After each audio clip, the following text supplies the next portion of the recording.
జగన్ ఎట్లయినా డ్యామేజ్ చేయాలన్నదే రాధాకృష్ణ గారి లక్ష్యం. చంద్రబాబు గారిని అధికారంలోకి తీసుకురావాలని కోరుకుంటారు.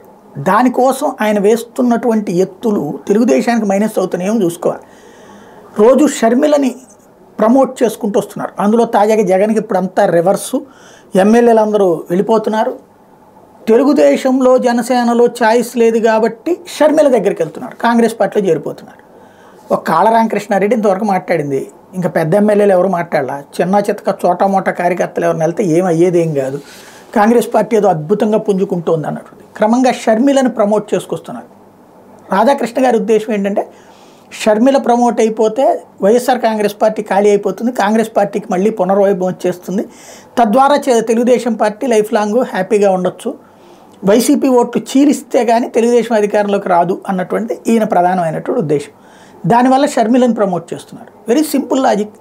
జగన్ వ్యతిరేకులు షర్మిలకు ఓటేస్తారా? వేస్తారు. ఎవరు వాళ్ళు? జగన్ వ్యతిరేకులు. వాళ్ళ ఓటు ఎవరికి వెళ్ళాలా? చంద్రబాబుకి వెళ్ళాలా? పవన్ కళ్యాణ్కి వెళ్ళాలి. ఆ కూటమికి వెళ్ళాలి. ఎప్పుడైతే షర్మిలకి డివైడ్ అయిపోతాయో, ఒకప్పుడు 2009లో అదే కదా జరిగింది.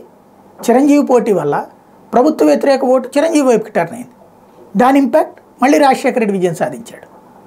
అట్లాగే మొన్న భారతీయ జనతా పార్టీ ప్రభుత్వ వ్యతిరేక ఓటు చీల్చినటువంటి సందర్భంలో కాంగ్రెస్ పార్టీ గెలిచింది.